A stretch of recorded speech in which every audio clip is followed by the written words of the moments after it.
What's going on, FA Nation? John Impemba here with Howard Bender. Welcome into the Fantasy Alarm NFL DFS podcast and live stream for Week 10 of the NFL season. Howard, Week 9 wasn't too bad. Obviously, we got struck down a little bit with the injury bug there. Aaron Jones taking out a lot of lineups, but for the most part, we had a lot of the chalk plays that helped us out. If you use the draft percentage forecaster tool that we have over at Fantasy Alarm, we had Joe Mixon as the third highest projected running back in terms of rostership.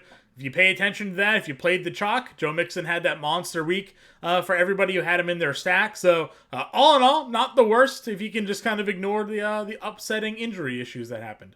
Yeah, the upsetting injury issues are always a big deal. Losing Aaron Jones was huge. Obviously, when you get a guy like that who goes down, it's problematic. Now, if he's 80% owned, then who gives a crap? But if he's 30% owned or 25% owned, it's a little different. Now, I was sitting there, I was looking at everything last week, and listen, if you go to the watch list over at Fantasy Alarm, you can see what, the top lineup would have been had you just used players from the playbook and the dartboard, and, some really good numbers there. But, I think if you read through it, the lesson learned is about having as much chalk as you did. Now, I didn't have Joe Mixon in the playbook, and I actually omitted Devontae Adams, who I was about to, as I was getting ready to use in my one of my example lineups for everybody. But he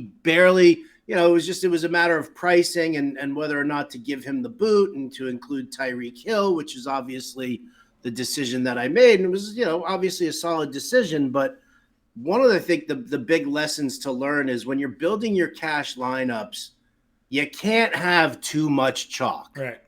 Like that's one of the things. And I had too much chalk in my example lineups last week. And that was something that I wanted to address with everybody this week so that they understood like where the error was. I mean, if you've got everybody in your lineup is 35 to 40% owned or greater, you're not going to be able to withstand certain things like Aaron Jones going down with an injury because you're not moving, you're not separating yourself in any sort of way. You want to take a free square like Deion Jackson. That was a free square.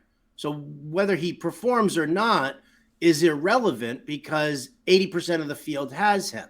Mm-hmm. But if you're talking about not having or if you're having like, Amon-Ra St. Brown in there and Aaron Jones and I'm trying to think of some of the other super chalky guys who were probably like 40% owned or greater, then you're not gaining anything. If they go off, you're not really moving up that much because you're moving up with that same percentage of the field, and that's keeping you down. So while, yes, it's good to take some of those free squares, we'll see a couple this week, obviously, but you take those, you put those into your cash lineup, you still have to find different ways. All my lineups that had Christian Kirk and Curtis Samuel, they all cashed. Right. They were great. But if I had Amon-Ra St. Brown or I can't even remember any of the other names, it's like, it seems so far away. It was far away.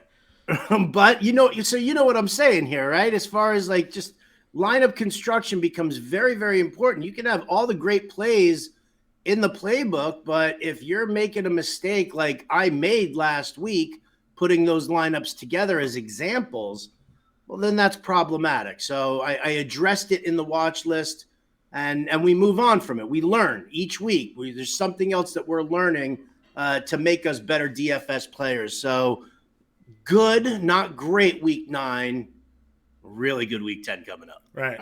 and we had, again, and that was, the whole point of what we put out there, right, is, not to rely on just one source of information. We have content that goes out all week, all of the coaches, all of the, all of the watch list, the playbook, the example lineups, you name it, it's all out. Yeah, it's all out there for you to sort of formulate your own puzzle, right? Like, we're just giving you different pieces. You use the information, use the lineup generator, the draft percentage forecaster, again, like would have gotten you potentially 2 Mixon if you were looking to see who the higher priced running backs were, or higher rostered running backs were. So, put everything together, use all the tools we have, use our Discord and ask us questions out there, and Try not to rely solely on one piece of the puzzle, because there's a lot of great information that we put out there throughout the week. So let's jump into it. We always start at the quarterback position here. And the biggest story of the week is, does Josh Allen play or not? And even if Josh Allen plays, do you even want to have any exposure to him? He's got an injured elbow, throwing elbow,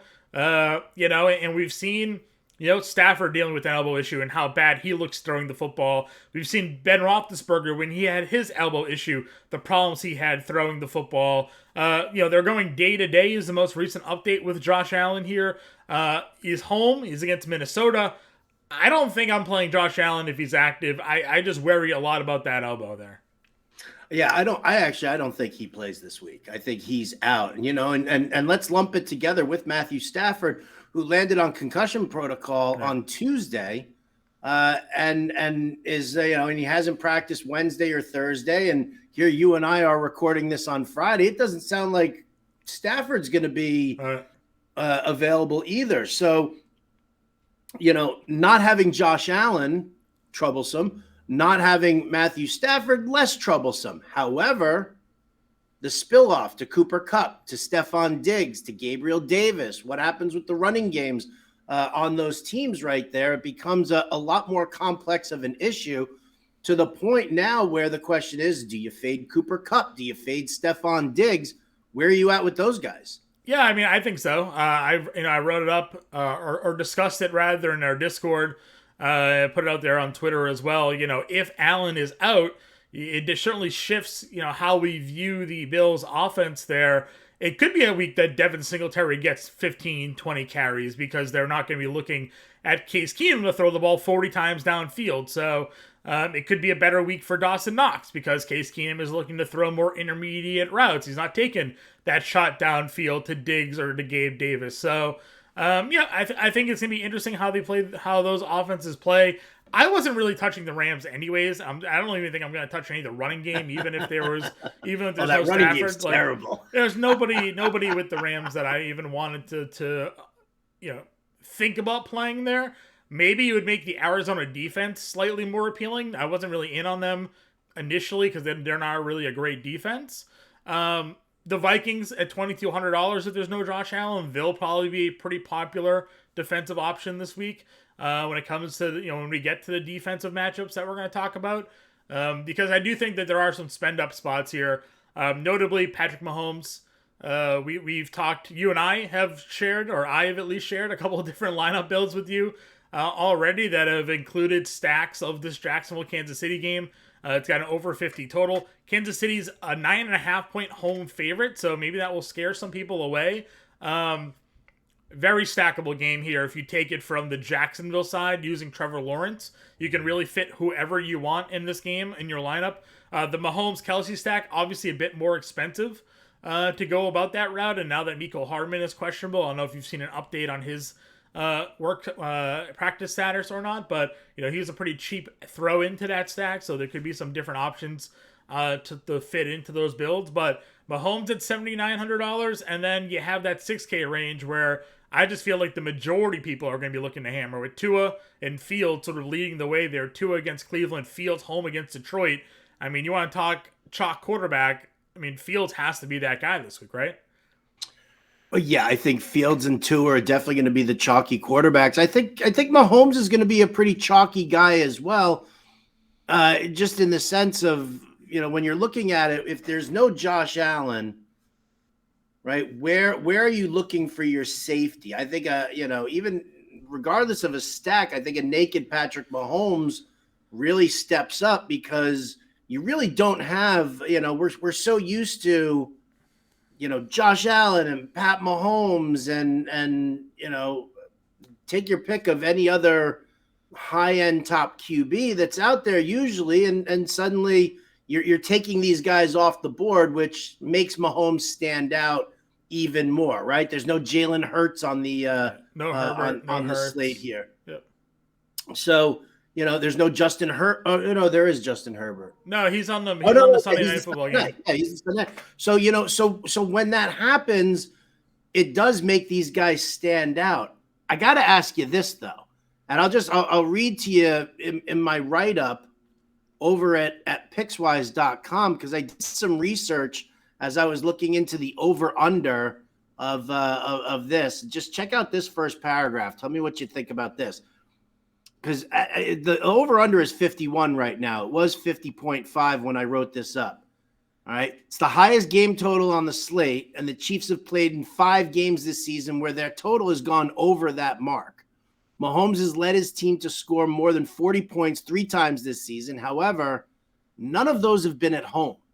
Arrowhead Stadium hasn't really been the safe place a home team prefers, and the under is 51, 37, and 1 in games played in Kansas City during the Andy Reid era. In fact, in games where the Chiefs are favored by 7 points or more, the under is 28, 13, and 1.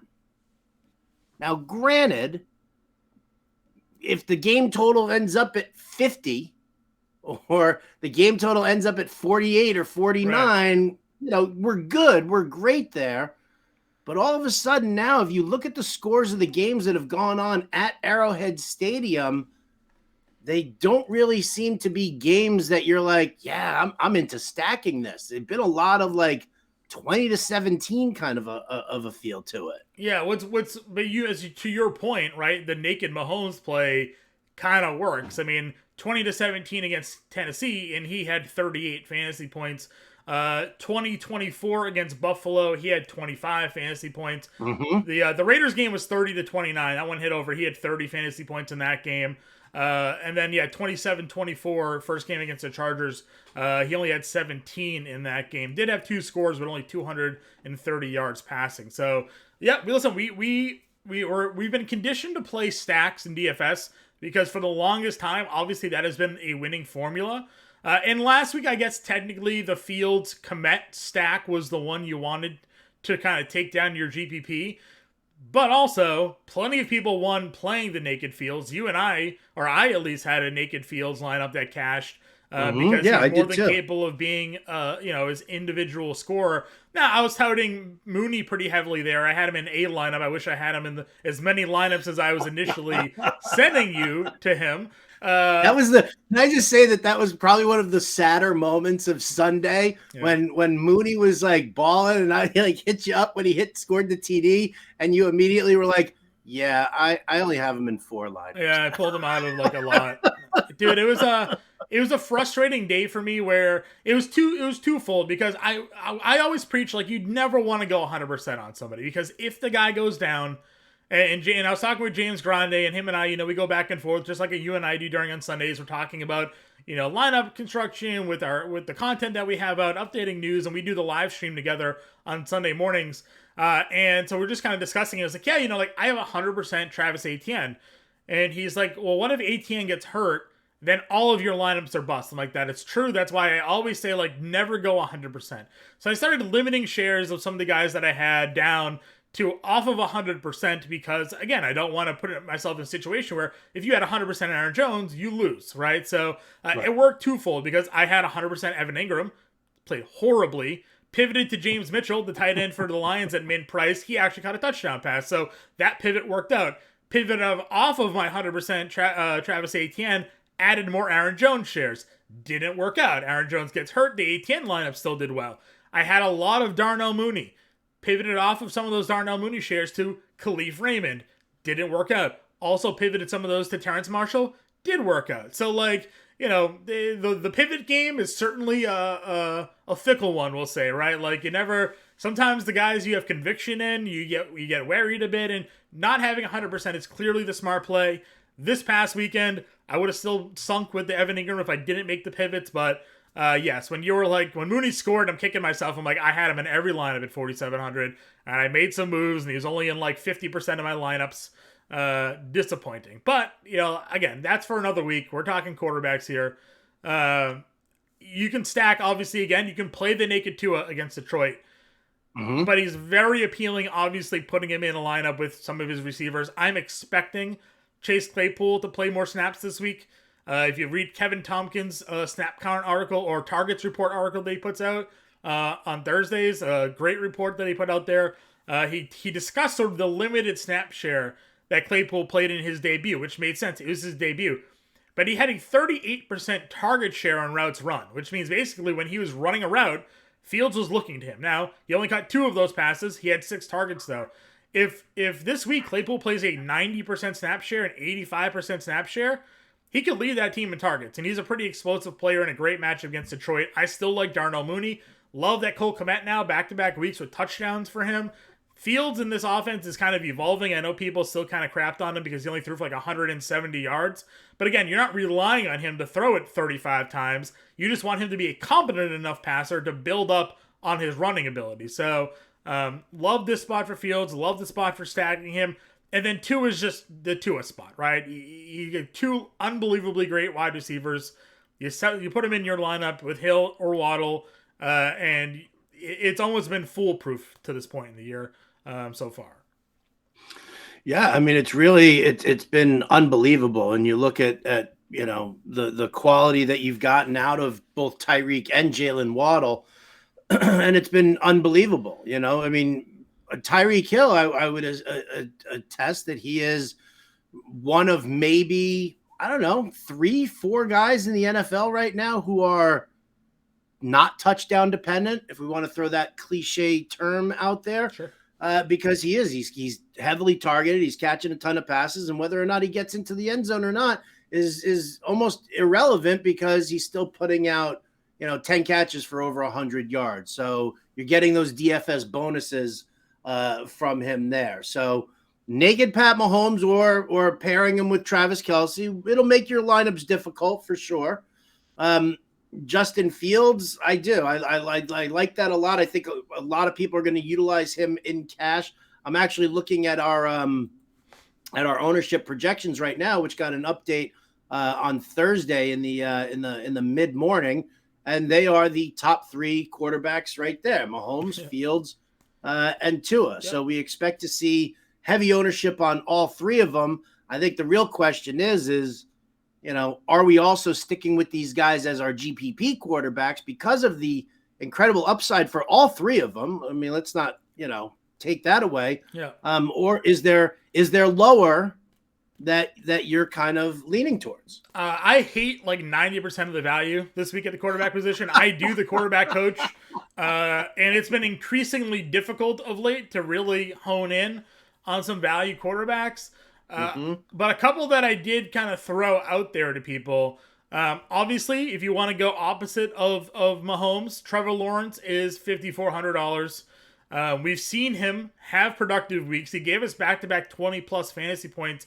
I think it was in weeks 6 and 7, was it? 6 and 7. He gave us 24-9 and 21-7. And then last week, 17.7 fantasy points. Not awful.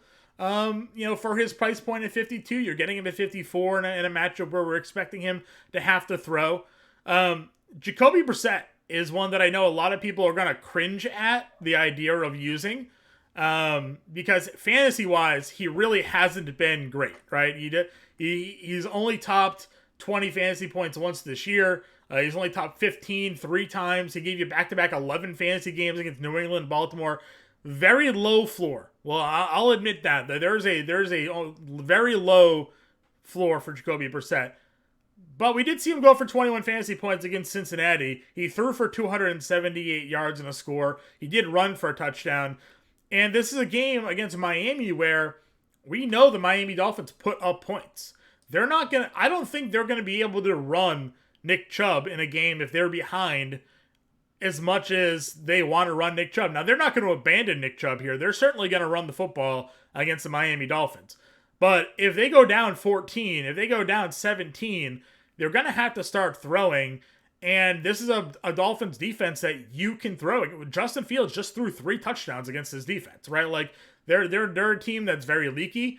Amari Cooper's been really good this year. Donovan Peoples-Jones, my baby, he's been out here performing, playing really well at under $5,000. And they might get David Njoku back this week. So if you add in those 3 pass catchers for Jacoby Brissett and maybe a game environment where they're on the road, but they're off of a bye, which I like, I think that there's maybe some contrarian GPP-ness there against Miami. GPP-ness? Yeah, I'm throwing it out there. Don't sound it out. Don't sound it out slowly. Just say it. Don't just say it. Can we hashtag that, please? GP penis. Yeah. GP penis. Yeah. Listen, I put Jacoby Brissett into the watch list this week for virtually the exact same argument that you just made right there. Miami ranks 7th in DVOA against the run. They rank 31st in DVOA against the pass. I agree with you. We'll see Nick Chubb early on, but the moment that Tua starts hitting Waddle and Tyreek on the regular and can actually jump up. Now, I mean, Cleveland's getting a couple of guys back from their secondary that they haven't had over the last few weeks, but none of them, I don't care if it's Denzel Ward, Greedy Williams, Greg Newsome, whoever, none of them are keeping pace with Tyreek and Waddle. So I'm with you on that. With the Jacoby Brissett, I actually just wrote my article for the New York Post for this weekend, which talks about it's time to grab all of those Cleveland pass catchers. And it's not, it's this week because of the matchup with Miami. And then it's the weeks afterwards. Yes, they've got Buffalo and Tampa Bay for the next 2 weeks, and neither one of those matchups are great. But beyond that, it's like, boom, week 13, they get Deshaun Watson back. They take on Houston, and then they've got, a couple of tomato can defenses over the next couple of weeks. I love that DPJ is your baby. I'm a big fan of what he's been bringing to the table. You pointed out to me when Njoku went out, DPJ started getting more of those targets. Now, Njoku did not practice on Thursday. It does not sound good for him for this week's game.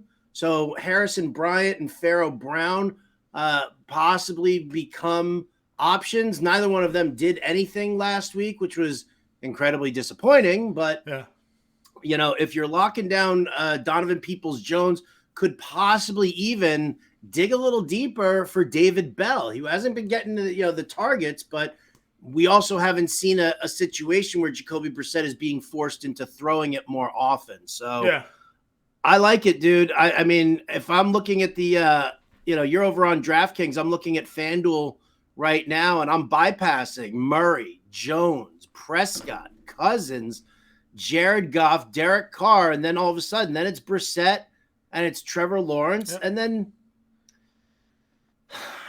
there's nothing else there. Don't even mention another name. I don't know who you would possibly. I'm giving you the grime. Here it is. Russell Wilson.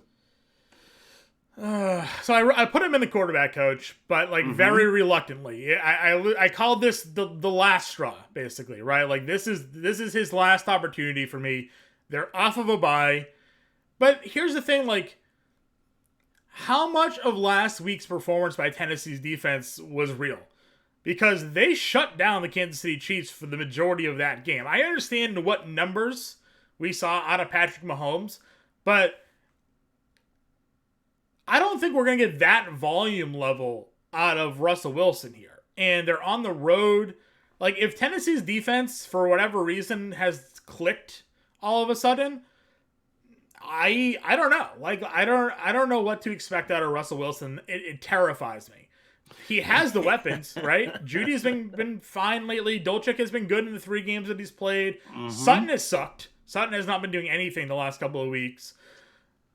I just, again, you want to go contrarian, for sure. I don't think anybody's playing Russell Wilson this week. This is the last time I'm willing to let's ride, I think, with the Wilson here. Did you see the audiogram up on Twitter from SiriusXM Fantasy Sports Radio from my conversation with Jim Bowden about Russell Wilson? And I threw it out there. I said, listen, I was skewing it more towards the seasonal aspect. And I said, go look at your waiver wire right now. If you have Josh Allen, if you have Matthew Stafford, you've been relying on those guys, or for the same token, if you've gone, if you're dealing with a bye week issue this week and you don't have Joe Burrow or Lamar Jackson, then if you look at your waiver wire, look at the trash, just hot garbage sitting out there. You're sifting between Marcus Mariota, who threw 2 touchdowns yesterday, but still looked like absolute shit. You're looking at Maybe is it Ryan Tannehill or is it Malik Willis? One of those, maybe. They're sitting on your waiver wire. I said Brissett is definitely a guy who I'd be interested in. Yep. But Davis Mills, no. Andy Dalton, no. Am I locking in on Kenny Pickett? Probably not. Sam Ellinger, ew. Aaron Rodgers, grotesque. So with all of that, Russell Wilson in this matchup here against Tennessee is probably the best of the garbage sitting out on your waiver wire. Yeah. And that was the only point I was making about him. So that, yeah, you know what? If you're sitting there and you're playing DFS and you're a multi-lineup person for GPP, like if you're popping out, 10, 15 lineups, it doesn't hurt to throw that dart at Russell Wilson, I think. Yeah. No, I agree. It's gross, for multi-entry lineups, he makes sense because he does have the receivers, but it's ugly. I'm curious to see what Chase Edmonds does in this offense, if they involve him or not. Again, their running back group has been pretty bad. Edmonds, we know, is a pass-catching back. I wondered if they're going to utilize him much in the way he was used last year. I've said this now about Edmonds all season. I'm like, I could see him being this guy that gets the early down work, and then they get in red zone and short yardage, they bring in the bigger back. Well, they have Murray and Gordon. Maybe those guys can play the James Conner role, and they can put Edmonds back where he thrived last year, playing those early down because he can catch the football, he can run the draw plays and whatnot, and maybe help out that offense a bit. But he can't pass block, and that's one of the reasons that he gets hit there. So that's where I'm at the quarterback position. Jacoby Brissett's over/under is 225.5 passing. Take the over on that. He's been going over that like almost every week. So if you're out there looking at props, that's a pretty good over for me. Running backs. Anybody against Houston has been the top running back the last couple of weeks. Houston was on a bye last week, so didn't have to deal with it. But Derrick Henry ran for over 200 yards. Josh Jacobs ran for like 160. It's Saquon's turn, and you're getting him at $8,600 this week. Expensive, but worth the price because he's just gonna destroy Houston at home off of a bye. I mean, good luck to the Texans stopping Saquon Barkley this week. Yeah, I'm with you on that one there. Barkley's on the cover of the watch list. There's no rhyme or reason why you wouldn't want to get involved with him unless the only thing is that you can't afford it. Yeah. I mean, we're going to have to there's a lot of great plays on the slate this week. You want to talk about Mahomes, you want to talk about Barkley. We brought up Tyreek Hill already. Yeah. And you can talk Travis Kelce. Like the top price guys are all in these great spots. We're going to have to mine for some value here. So, well, I think defense is where the value is going to come in again this week. If Allen doesn't play, you have $2,200 to play the Vikings.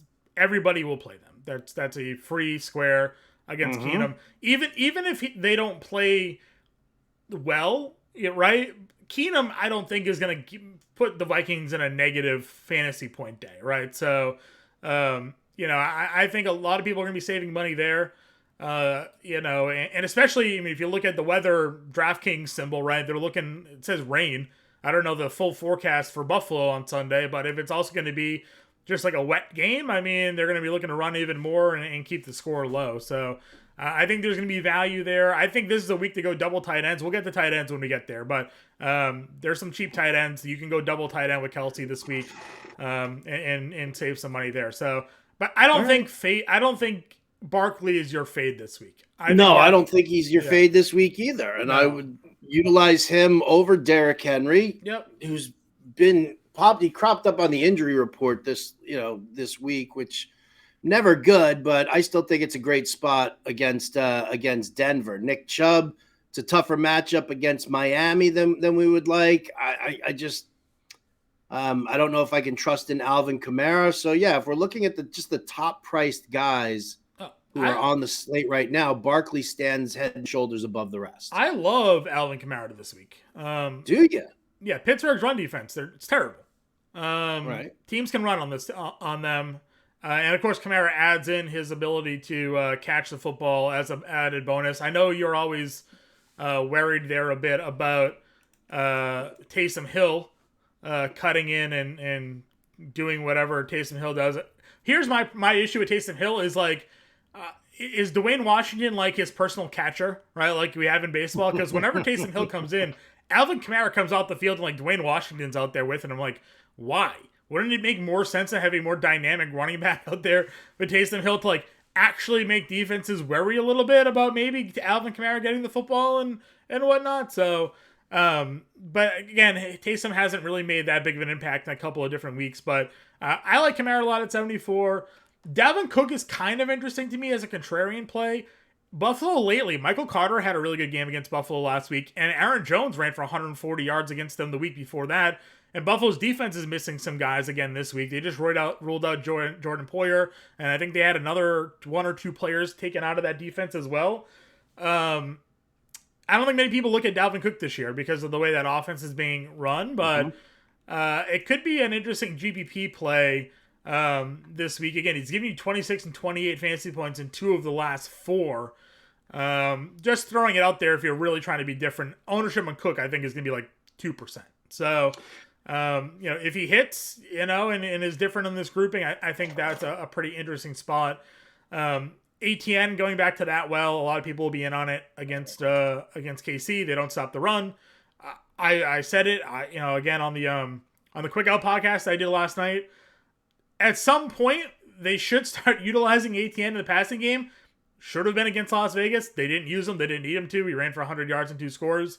If they're trailing against Kansas City, though, I would hope they would throw to ATN a bit more in this game, because all they hyped him up during the offseason was his ability to catch the football, and they're just not using him in that capacity quite yet. So, but 7,100 is a pretty fair price tag for him there. So, then, of course, if Jones doesn't play, I think Dillon is an interesting option. I know Dallas is a tough defense, but how crabby did AJ Dillon look last week, dude? I think the whole offense has looked bad, but falling down after getting hit after 2 yards. Yeah. I mean, it was bad.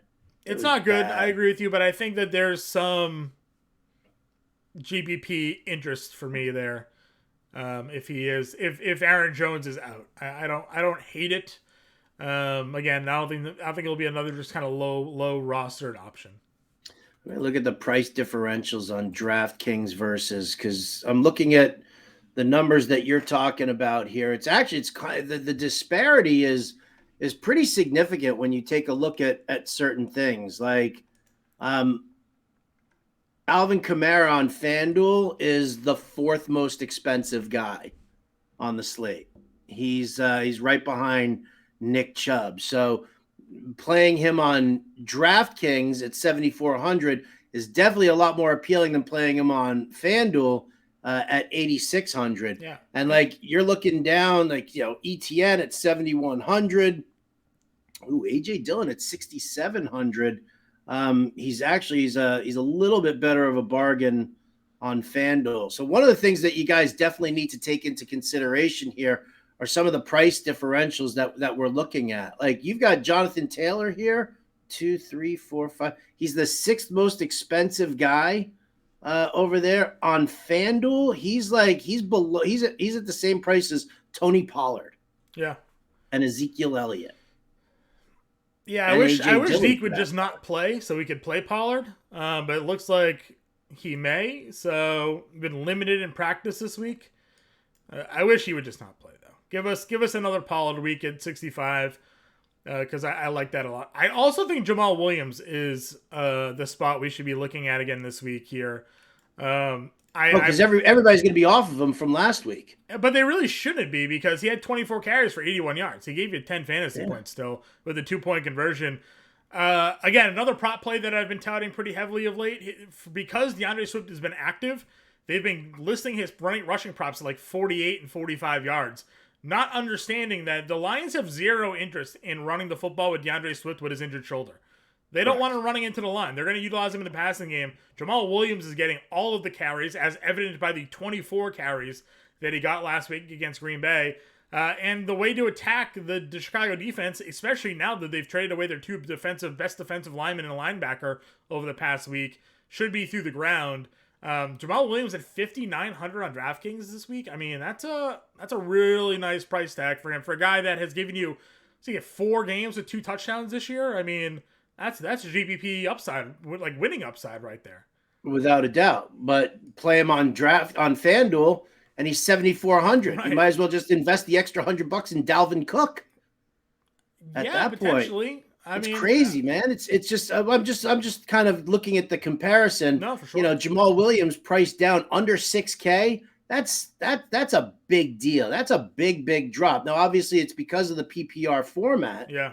That you're looking at there, but I mean, I'll take that. I'll take that value. It looks like, scary enough, it looks like there's limited running back value at on FanDuel in comparison to the way the value is set here on DraftKings. A name that you skipped over, and I'm just kind of curious, Dameon Pierce. And the only reason I'm asking this question, not because I want to use him against the Giants, the only reason I'm asking is because I'm looking at the ownership forecaster right now, and they have Dameon Pierce at almost 40% ownership, by far and away greater than anybody of any other player, and that's on FanDuel. They've got that. Let me see. What's the FanDuel price? It's shitty. He's the highest. He's the projected highest owned running back on DraftKings as well at 6,300. On FanDuel, he's 7,700. Like, what is it about Dameon Pierce that's popping right now for people that I don't know? Am I missing something here? The usage, maybe, because he is their only offense. Could be it. I mean, he ran for 134 yards in their last game. Mm-hmm. And he's shown some big playability too. It's not like he's just grinding it out. Like, he has had some breakaway runs to get chunk yardage. I am not gonna play Dameon Pierce. You know, again, if the rostership stays that high, again, if I'm, I usually will make a handful of lineups. I guess maybe I'll put him in one of my best lineups that I had last week actually included Kenneth Walker, because I wanted just some exposure sort of to that whole 6K range of running backs that we talked about last week. Mm-hmm. And Walker ended up having a really big game, and it was one of my cashing lineups. It was in a Fields lineup, actually. So sure, maybe Pierce. I think he's actually the same price that Walker was last week as well, like that low 6K range. Maybe he makes a final build for me just because of the rostership and because he does have that potential to run for 120 or so yards. But on the road against a bye week Giants team, it doesn't really feel like a great spot for him. Especially when we talked about, like, Jamal Williams is at 59. I like that a lot more. But that 6K range, I mean, if Elliott plays, like, I don't really want to play Mostert with Wilson cutting into his work last week. I don't want to play Connor, not playing Swift. Can't really play Pollard. Dylan, I agree, is kind of a question mark. Like, Pierce is maybe the only 6K running back that is viable, right? So maybe that's why people are looking at the mid-range for the projections, and they're like, hey, 6,300 Pierce, he's going to get the volume. We know it's going to be there for him, and that's why people are going to go to that. But I'd much rather look at Williams. I'd much rather look at Singletary at 56 if Keenum is a quarterback. I think Jeff Wilson is viable against Cleveland. I think as he showed last week, yes, it was a split for Mostert, but really in the second half of that game, it was more Wilson. Yeah. He knows the system, right? And he was the better running back all year long with San Francisco than Mostert was with Miami. So I think there's worthy of some considerations for him in that spot. That's kind of where I'm at the running back spot. I think Kareem Hunt could be an interesting contrarian play this week. A lot of people will go Chubb, but if they're trailing, Hunt could be the guy that's on the field there more at 53. But there's nothing else for me at the running back position. Nothing at the running back position. It's I mean, like, we're sitting here, recording this on Friday and just wondering where the hell the value is going to come. I mean, I guess it's going to have to come at wide receiver. Yeah, I think so. Again, it depends on you said tight end and defense, okay, but yeah. I mean, listen, I'm playing around as we're having this conversation. I've got Mahomes and Kelsey in there as my big spend up there, and Barkley. Yep. Jamal Williams at 5,900 as my second running back. Great. Greg Dulcich as my flex play at 3,400. Okay, nice little pay down. Vikings D at 2,200. Yep.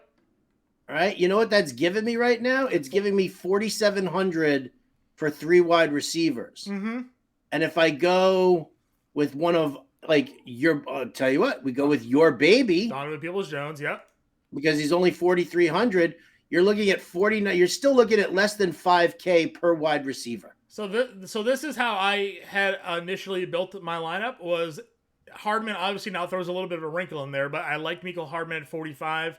It gave me a $5,400 wide receiver to sort of fill in to that range, and then I felt like you could probably go with Claypool as sort of that GPP play, and that's the lineup that I had initially built earlier today using Mahomes. But again, Hardman now throws a little bit of a wrench into that plan, because if he's out, does Valdez-Scantling get the pickup? He's cheaper. He's $4,100. Justin Watson had that big play last week against them. He is stone cold min $3,000, right? He had 5 targets, 2 catches for 37 yards, but the 5 targets to me is kind of notable.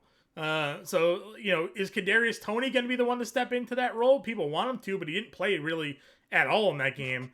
So I think there's some interesting spots there, but that's why I think Mahomes is the tougher quarterback to fit into your true lineups this week, because you do want to pay up for everybody else. It makes more sense to play a middle tier guy. Like if you go down from Mahomes and you're playing Fields or Tua, you're saving $1,200, $1,500, right? Now that 5K wide receiver becomes a $6,500 wide receiver or something, right?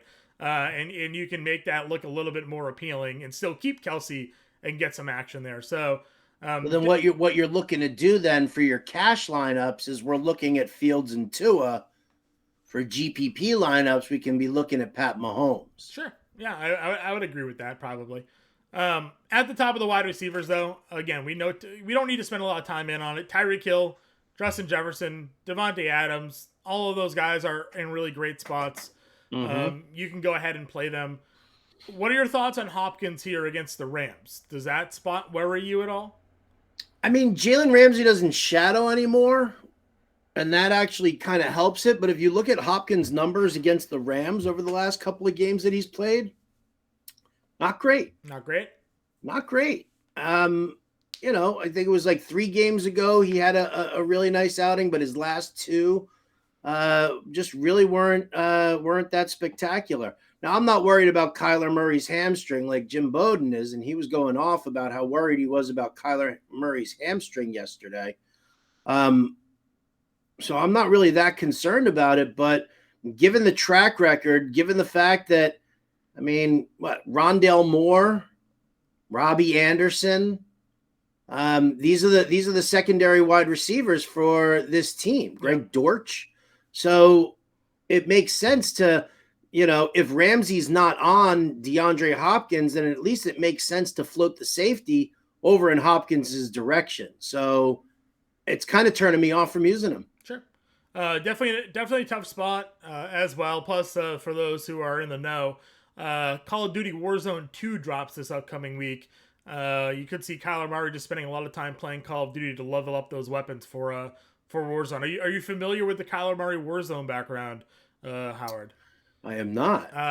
Kyler Murray on weeks where there's double XP weekends in Call of Duty has yet to win a game. He's 0-13. Kyler Murray is a big Call of Duty player. Streams it, does all of these things. So there's correlations to play when big Call of Duty events happen that Kyler Murray is not very doesn't perform very well. Kind of the James Harden stripper analogy for those who are familiar with that one. Okay, cities all right. with good strip clubs. James Harden has his worst games. He's a frequent strip club player. Or attendee rather. Kyler Murray is a big Call of Duty player. It was one of the reasons why many thought that study clause was initially in his contract. Basically, it was Kyler, we need you watching film here and not playing video games. And then they took it out. So Warzone 2 drops the 16th. So dude, you know what? That's fucked up. You know what? That's fucked up. Kyler Murray, you're a piece of shit. If that's the case, if playing the video games is more important to you than your goddamn job, then you've got a problem. Yeah. Yeah. So you've got a serious problem. You remember Joel Zumaya, the reliever for the Detroit Tigers? Yep. Fucked up his arm playing Guitar Hero because he was screwing around with the hand movement, the finger movements, and that was screwing around with his UCL. Crazy. What's wrong with these people? I get it. You want to have a life, you want to do fun things that you like, but to sacrifice your job for a video game, that makes me hate him even more now. I was trying to see what the actual record was.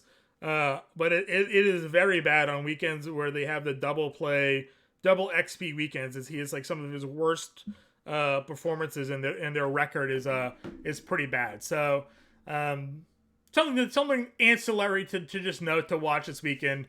We'll see how much of an impact it has. If you find all that, you find that record, give it to me. So I'm gonna bring that up on the show today. Okay. And tell Jim it's not about the hamstring. It's about the fingers. He's also apparently not a very good Warzone player either. So, based off this article from the Sporting News here, yeah. See, screw you, Kyler Murray, jackass. So forget, I'm out on Hopkins now. So here's some of the stats on double XP weekends. His quarterback rating is 89. On non XP weekends, it's 97.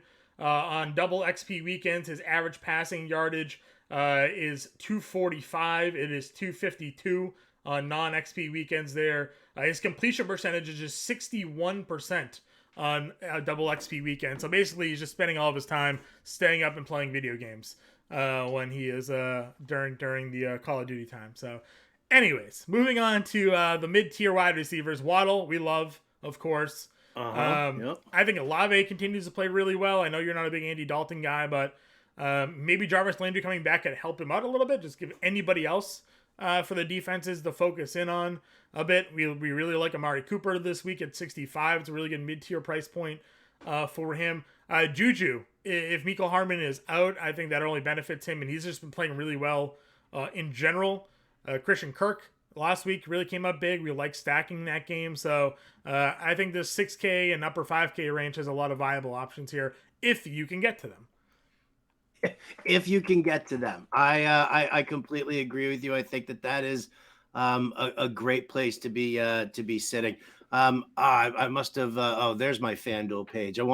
I just want to take a look and see where my value is going to be over on FanDuel in that range. Where were you at? Juju was 6K. Juju is 6. He's 7K over here. He's more expensive than Amon-Ra St. Brown, Christian Kirk, Allen Lazard, Deontay Johnson. All those guys are underneath Juju. So they've got Juju priced up here with Olave and Lamb. Lamb is 7K. Lamb's $1,000 more expensive. Olave is 68 on DraftKings. He is a little bit more expensive than Kirk. Kirk's 59, Juju's 6K. Lazard is 61, so he's right above Juju on DraftKings. Judy's 57. Darnell Mooney, big bump for him. He's up to 5,500, which is kind of why I want to play Claypool, because you're playing Claypool at the Mooney price, right? Like Mooney's been high for 4Ks. Now Claypool's 48, Mooney's 55. I think I'd rather take my shot on Claypool at 48 than Mooney at 55. I still love Darnell Mooney in this spot. I think you could certainly stack him with a big play guy there, but I think Claypool ultimately is a better receiver for them. And then once you get past that range, again, there's some guys in the 4K that I like. We talked about Donovan Peoples-Jones. If Mecole Hardman plays, Claypool, great. I like Wan'Dale Robinson at 47. I know Golladay is expected to play this week. I don't really think that's going to take away much from him. I'm curious if Josh Reynolds comes back this week at 46. I'd be willing to give him a go. But there's not a lot else in this 4K territory that I'm a fan of. It really isn't. I'm telling you, this is an interesting slate. Like, this is a slate where I feel like we're going to be just fine in GPP contests, and we're going to all struggle in cash. Just because, we're building lineups right now with guys who, they just don't have the high floor. Where do you set up Matt Collins this week? Waller and Renfro on IR. I like Mac Hollins. I mean, it's not a great matchup for No. him against the Colts secondary, but I mean, I definitely think it's something that's worth exploring. $4,200 for Mac Hollins. We know the upside, but it's in Mm-hmm. their home, so maybe that benefits. I think maybe also the fact that Indy has a losing high school head coach now as their head coach, hiring Jeff Saturday. Poor Jeff Saturday, Uh, man. how ready are they for this game? Also something to maybe consider here. So I think Mac Hollins at 4,200 could certainly find his way into my lineups this week. I think Mac Hollins has definitely the potential of sliding into my lineups. He might as be well. popular this week once we get that the roster percentage updates heading into Sunday.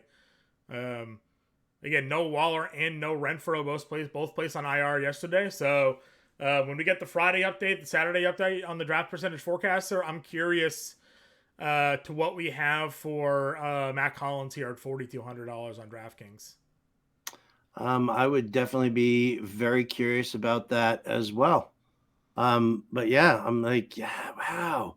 I mean, it's terrible. You're looking down there like Hollins. All right, MVS is a possibility if Hardman is out. Scroll down further, and I mean, really, what is there? There's nothing. Like we really need. I mean, I hate to say it, we really need somebody to get hurt. Yeah, basically, right? Like, I really need somebody to get hurt here. Like, do you like Samare Toure? Like at 39. Right? No, not particularly. Not really, right? But I mean, he'll be on the field probably if Watkins is out along with Dubs, right? Christian Watson is cheap. He's gonna play. He's 37, but again, not like we don't want Green Bay. We don't want really exposure to that game. So, yes, there is not much available at this position here. I thought there was maybe a 3K guy that I was looking at. Oh yeah, Sky Moore was the dart throw if Hardman was out, but still one of 20 lineups, maybe a Sky Moore play. Not really anything too specific for me there. So yeah, value the dirt cheap value wide receivers are kind of ugly again. Maybe Philip Dorsett did have 3 catches for 69 yards. If Nico Collins is out again, we don't know what Cooks is ever going to play for Houston. You could take a look at Dorsett at 36, but that's probably the extent of it for me. I don't even know if we can look at Dorsett. Where's Treylon Burks? Treylon Burks is 3K. Would you take any interest if Treylon is activated for this week with Tannehill at quarterback? No, not particularly. Okay. I mean, yeah, we'd have to look and see the way it the way it sets up, but no, like I kind of figure that. I mean, you're looking at Patrick Surtain. You're just looking at the Denver secondary, Sure, which is one of the best in the league. Yeah, I just wonder how much they're going to be caving in on Henry. So there could be a lot of one-on-one potential there on the outside for Burks. He's their best receiver, but he's coming off of that foot injury, so who knows how, or is it turf toe he had? Like, who knows how ready he'll be to go anyways. All right, let's go to tight end here. Hawkinson's your top price tight end. Tight end's not great this week outside of Kelsey. Oh, Kelsey's your top price tight end. And then Hawkinson. Hawk played a boatload of snaps. We should have listened to Kevin O'Connell. If you didn't, he told us Hawkinson was going to immediately be involved in their offense. He was going to play a lot of their packages. He played like 86% of their offensive snaps. He caught 9 passes in that game. Buffalo's missing some of their secondary pieces, so I think Hawk could be in play this week. I know you're not a big Hawkinson fan, but maybe your opinion has now changed that he's in a much better situation in Minnesota, potentially for him here. I mean, he's in a better situation, but no, I mean, I'm not really like, I mean, great that he was a focal point, but if I'm, paying up a tight end is tough. That's the problem. And I know that he's 5,300 in comparison to 7,800 for Kelsey. I get that. But you're still kind of just rolling the dice with Hawkinson and Ertz and Freiermuth and I mean, it's like just the tight end position overall has just been, trash. In cash games, I'd play Dalton Schultz. I think I've talked about him enough on this podcast. Jim was very anti Dalton Schultz, talking about the snaps and the targets that we've seen for Ferguson and Hendershot. He has 12 targets and 11 catches over the last 2 weeks. He's the number one guy target for Dak Prescott. So sure, maybe Hendershot and Ferguson are starting to see some increases, but the numbers are not going down for Schultz since he's come back in that lineup, and he's been one of the favorite targets for Dak Prescott this year. So Hendershot and Ferguson looked great when Dalton was out of the lineup. And in week 7, they likely eased Schultz back into their rotation after missing time in week 6. So, but I mean, what was his target share? What was his snap share in week 8? What was this? Do you have that in front of you by chance? Yeah. Dalton Schultz's snap count. Here you go. In week 8, it was 71%, 55% for Ferguson, 36 for Hendershot. Totally okay with 71% of the offensive snap share for Dalton Schultz there. Yeah, absolutely. Absolutely. I hadn't, I have Dalton Schultz in the watch list strictly based off of this matchup. I think that it's a great matchup against Green Bay. I think that, what we're going to end up seeing, because Green Bay's strength is in their corners. It's not in their safeties, and it's not in their linebackers. So, Schultz actually does present himself as being an option. Obviously, Jim spends the majority of his time focused on the Cowboys. So that's kind of why it just kind of turned me away a little bit. But now that, you're actually breaking down these numbers here. Yeah, you look into it. And here's the thing. Dalton Schultz. It's better. It's not great. It's better, though. Well, Dalton Schultz has played 3 full games this year with Dak Prescott, and he's finished with 13.2, 9.9, and 13.4 fantasy points. So Dak looked in last year. He had his breakout year with Dak Prescott. Michael Gallup hasn't looked great. They really still don't have a number 2 wide receiver. It's been Dalton Schultz and CeeDee Lamb. So I do like Dalton Schultz a lot. I think he's more of a cash game play. Again, I don't know if he's going to give you double touchdowns, that GPP, but if he gives you 10 fantasy points at the tight end position this year, that's a win. That's one of the top scoring tight ends generally week to week. So we're looking at him as being so they've got, I'm looking at our ownership, Dulcich at 15.2%, then Kelsey, then Tunyon, then Freiermuth, and then Dalton Schultz is 5th on the list. Yeah, that's it. So Tunyon is interesting because, again, they're missing a lot of guys, but I don't really want to play Green Bay. I can't trust that. Cole Kmet then in tournaments. I'm not going to sit here and argue. I know Andrew Cooper tweeted out this morning, early on in the year, Cole Kmet was never pass blocking. He was only running routes when on the field, but they weren't throwing. And now they're throwing more, but he's actually pass blocked on passing plays lately. I'd be curious to know how many of those are like RPOs where they keep him in the block because there is a potential for the run, and how many routes where he's actually, it's a designed pass play does he block on. I wish there was a way to, without watching the all 22 to really break down and find that out. But I mean, again, 6 targets for Kmet last week, 2 touchdowns, 3 touchdowns now in 2 weeks. Against Detroit here, I think it's a GPP play for sure. Dolchich at the same price is going to be far more popular than he should be. But I do like some Cole Kmet there. I mentioned Dawson Knox. I think there's some interest there. And then one of my favorite tight ends all of last year, Howard, and he kept on getting jobbed, was Dan Arnold. And if Evan Ingram doesn't play this week, I might go back to Darren Arnold here for Jacksonville against Kansas City. Darren Arnold is last year, if you remember, he had the agent with the phone call video that the NFL tweeted out, and his agent was like, he is not a blocking tight end. He is a pass catching tight end in Carolina. They traded him to Jacksonville. He was actually productive for Jacksonville in this offense. It was upsetting that they went and got Evan Ingram this year because I thought Darren Arnold was going to be the starting tight end for them. If Evan Ingram misses time, you have a $2,500 Dan Arnold in your lineups this week. I would be playing. Give me some back tightness, baby. Give me some back tightness, because that would be outstanding. That would absolutely be outstanding, especially because what we see as far as the target share in Jacksonville for the tight end. Yeah. That's been big. I mean, you're looking at, in the last, Ingram's back went out on him a little bit, and he ended up with only 2 targets last week. But the 4 weeks prior to that, you're looking at 29 targets in 4 games. Yeah. So if Dan Arnold becomes the guy, or I mean, you hope it's ahead of Manhurts. No, he'll be ahead of Manhurts for sure. I think the other dart throw at tight end, of course, is James Mitchell.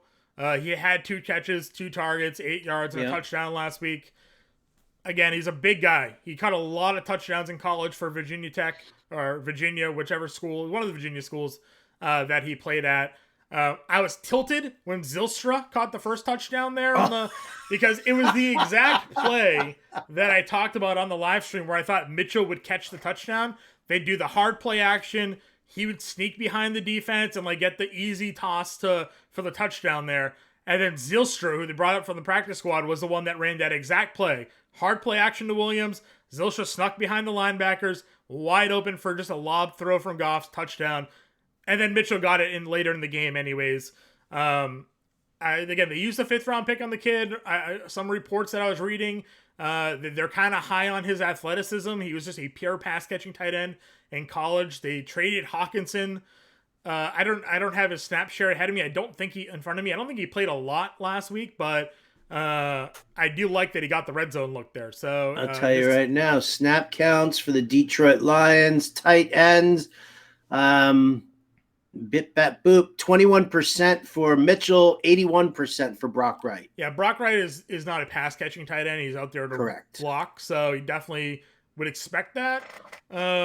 Again, just a dart throw, but I was encouraged that when they got into the red zone, they didn't actually look to him. So, and I do think that there will be some scoring done here by Detroit against Chicago's defense. So could lend that opportunity for him. That was also his first game or second game back, I think, from an injury too. So we'll see. We'll see what happens there, but we'll see. I think you could also tight ends. I'm just sorry, Coop, but I'm crossing my fingers for Evan Ingram active this week, so I can. I would as well. And I'll say this though, also. I mean, if Ingram does play, and Njoku doesn't, Harrison Bryant at 2,700 might be worth your while. Yeah, was Bryant overly involved last week? There, he was not. He was barely involved last week. I mean, it was crazy he didn't see any. I don't think he saw any targets last week. He saw 74% of the snaps. Yeah.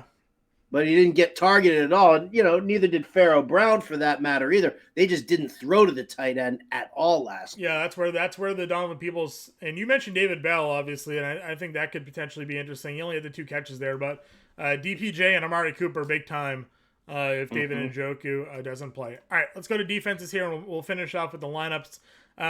Dallas, Howard, we talk all the time about confusing point spreads, so I need to know your thoughts here. Green Bay Packers only getting 4.5 at home against Dallas Cowboys off of a bye.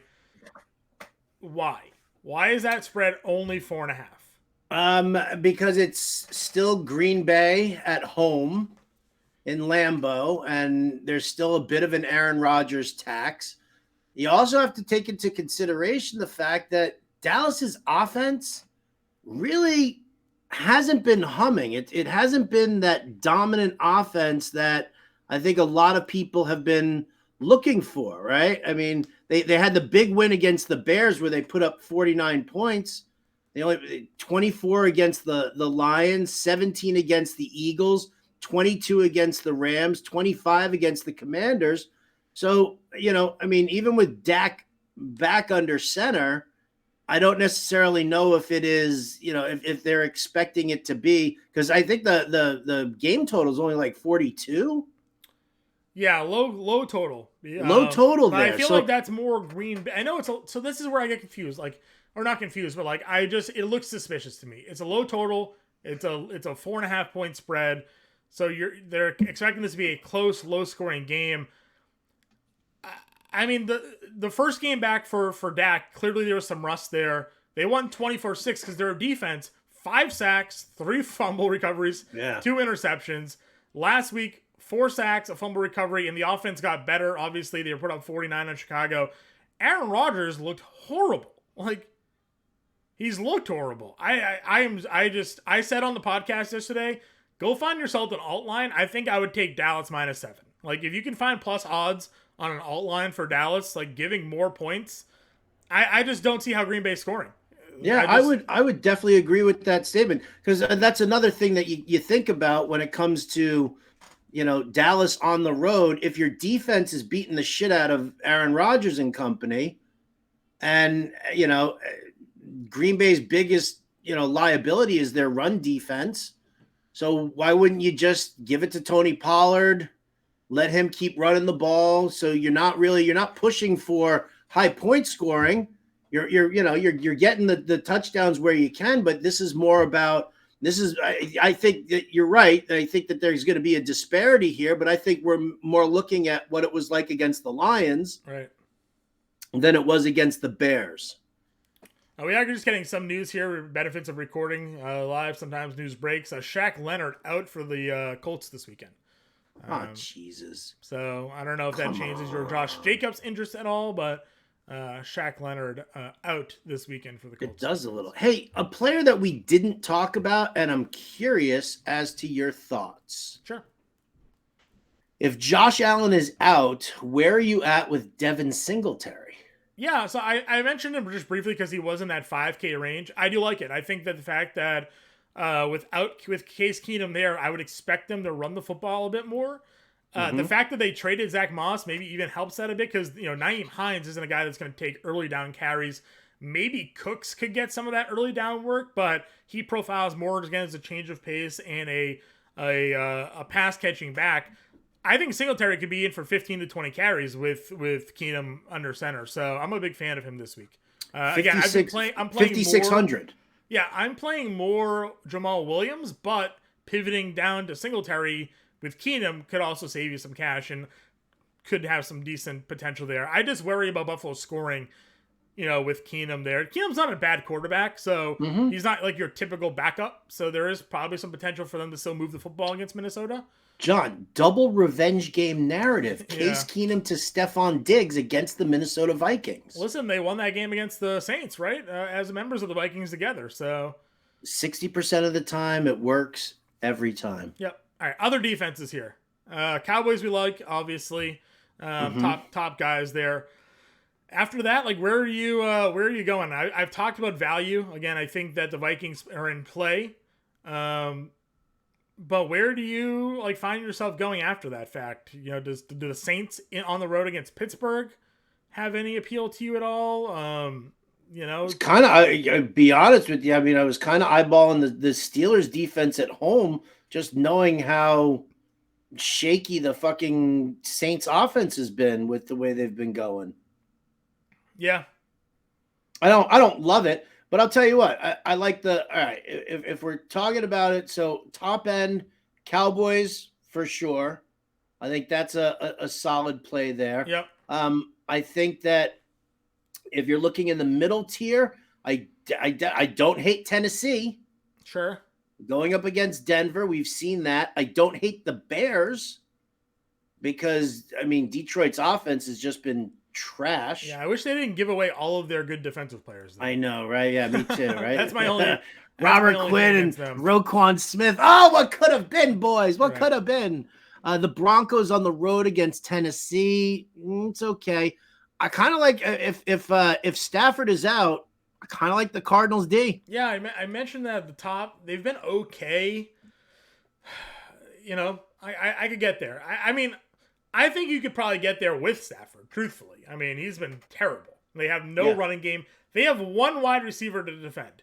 Tampa Bay did not do that last week. They let Cooper Kupp get a 70-yard touchdown on them. It was the only thing they did all game. Because I played a lot of Tampa Bay. I played pretty much across the board last week as my defense. And they shut them down for the exception of that one touchdown. They finished with 8 fantasy points. If they didn't allow that 80-yard touchdown, 70-yard touchdown, they would have had 14. So I like it. I think Arizona's defense is fine, especially in this spot here because Rams are just so bad. So it's Vikings, it's Cardinals, it's Cowboys for me. I don't love much else on the board here. I will concur with all of that. Okay. All of that. The lineup I built earlier is kind of the lineup I'm sticking with. It's the one I built, but if you wanted to make some pivots there, you certainly can get Fields in there, or if you wanted to do the Trevor Lawrence reverse stack for that one, it allows you to get guys a little bit more into your lineup. You have Kirk in that lineup as well. Give us the lineup. What is it? Hold on. I'm editing it because I did the other. All right. Well, while you edit it, I'll give you the lineups Sure. that I built on DraftKings and FanDuel, using Pat Mahomes in there with a pairing of Travis Kelce. Sure, go for it. On DraftKings, it's Mahomes, it's Barkley, it's Jamal Williams. This is where it gets crazy. It's Pickens, it's Claypool, it's Peoples-Jones. Okay. It's Kelce at tight end. It's Dulcich as the flex with your 2 tight ends, whatever, and the Vikings defense. I absolutely hate this lineup, and I will not do it. I can't do it. I mean, it's not.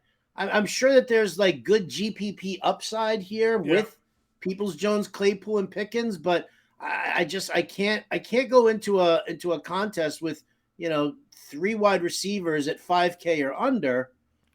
So just in order to do it. So I need to make some adjustments. Yeah. Here's my Lawrence pivot lineup. It's Lawrence at quarterback, Barkley and Williams still at running back, still going Donovan Peoples-Jones, still have Mecole Hardman in there. We'll see if he plays or not. Christian Kirk was my upgrade over Claypool from that past lineup when going down from Mahomes to Lawrence.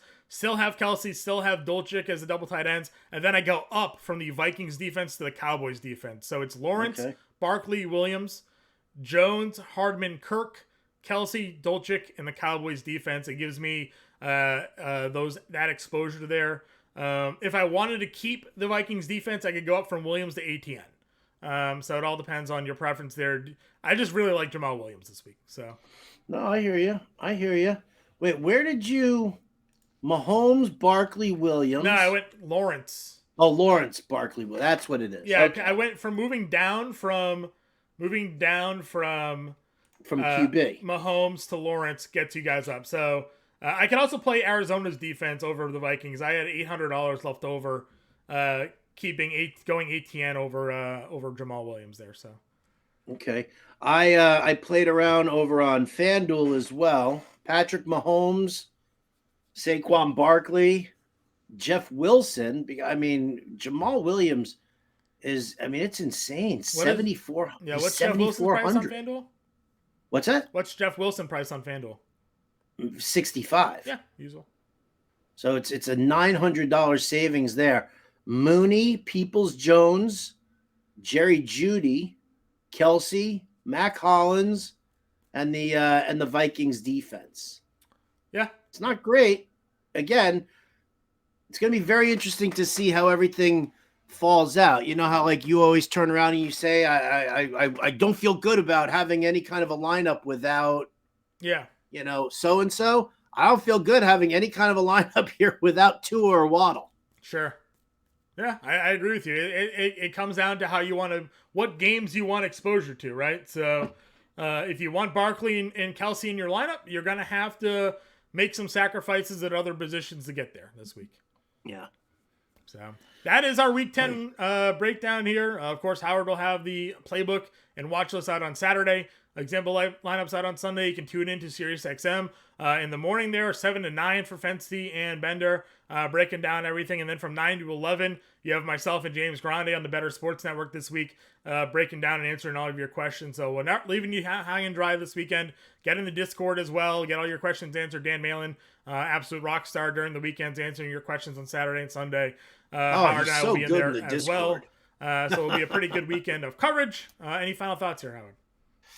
No final thoughts. We're gonna work on our roster construction for this weekend. It's how I'm gonna spend my Friday and Saturday after I get you guys the playbook early Saturday afternoon. But yeah, that's about it. Alrighty, we'll catch you guys next week. Good luck.